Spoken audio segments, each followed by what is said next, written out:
So, eto hindi natin mabuksan yung ating pinto dito sa may driver side.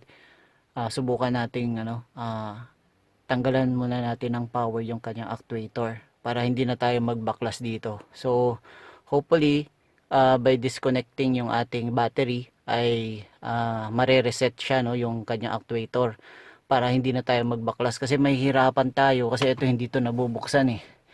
So kung mabaklas man natin to at saka to, so madudukot lang natin, no? Subukan nating dukutin. Pero ito hindi natin matatanggal. So kaya gagawin natin, i-reset muna natin yung ating actuator, baka sakaling mahilot natin or baka matsambahan natin by disconnecting lang yung ating battery. So ayan, disconnect na natin yung ating battery. So wala nang power source yung ating actuator dun sa ating pinto.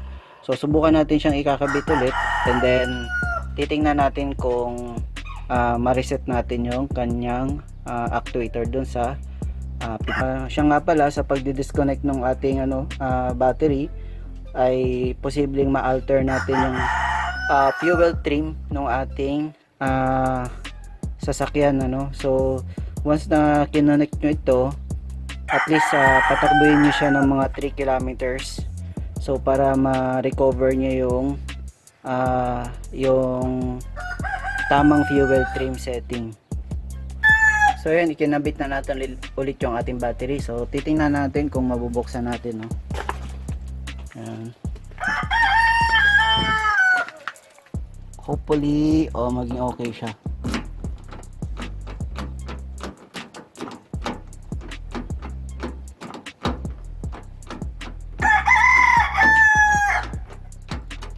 Ayaw pa rin.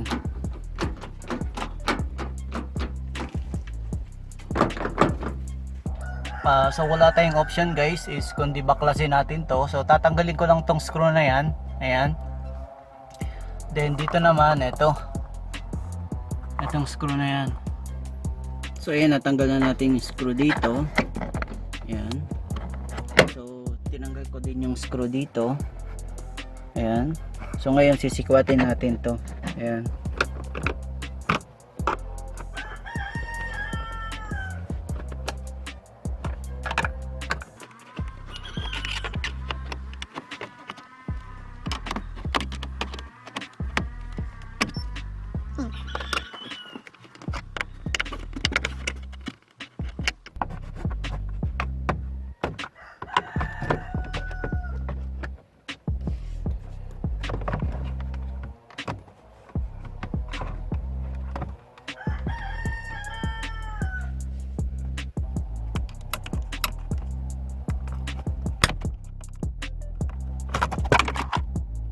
So ito lang.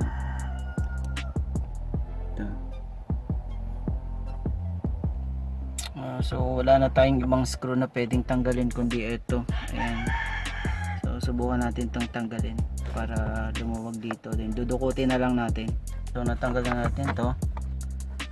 So mahirap pa rin siyang baklasin. So ayan o.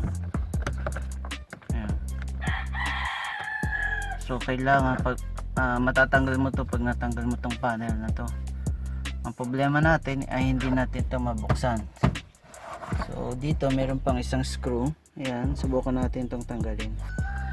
So since hindi natin to matanggal mga boss, ayan, so pinersa natin to. So ito yung iaano natin, no. So niluwagan lang natin to, tinanggal. Ayan, oh. Ayan.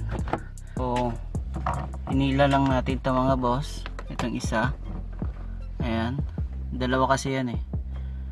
So ito yung pambukas niya. Ayan, nabuksan na natin. Ayan.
ito na yun guys. Ito yung sa ano niya, lock. So na-actuate na natin siya. Ayan o. Kanina hindi. Ayan. So nag-jam lang yung linkage niya dun sa ating actuator. Ayan. Ayan siya. Ayan o. Tapos ito naman, ito yung dito. Ayan. So pasok nyo lang to dito. Ayan. Pasok nyo lang yan. Tapos ayan. Ayan. So ito guys, na-unlock na natin siya, no. Ayan, no. So tapos ito naman yung sa ayan, yun dito. Ayan. Ayan siya. So hindi siya putol, pati to hindi rin to putol. Ayan. So nag-jam lang yung linkage niya papunta dun sa ating actuator. Ayan o. So nangyayari yung ganito sa observation ko kapag nakalock lahat ng pinto, tapos dun sa let's say dun sa passenger side or dun sa kabilang pinto nakalock din, no? Tapos sa labas may nagbukas. So hindi niya mabuksan, so kailangan mo i-unlock. Ayan. Ngayon, pag unlock mo at saka yung pagbukas niya dun sa labas nagkasabay, dun mangyayari yung jam, yung stack up. Kaya ayan. So ito yung babalik na natin yung kanyang panel. Ito isa. Dalawa. Tatlo. Apat. 5. 6. Tsaka 7. Ito, pasok lang natin to tsaka dito. Ayan.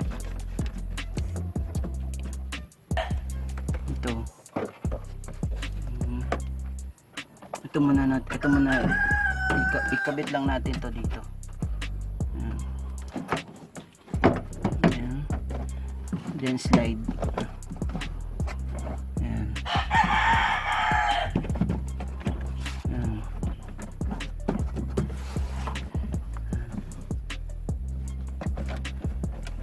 Basta.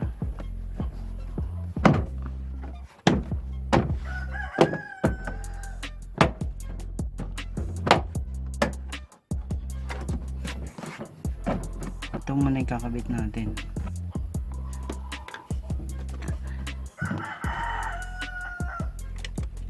Itong screw dito. Screw dito.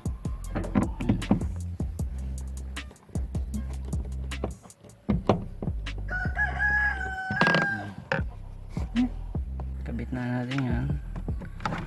Salpak lang natin to. So ayan, naikabit na natin yung ating supply. Ayan.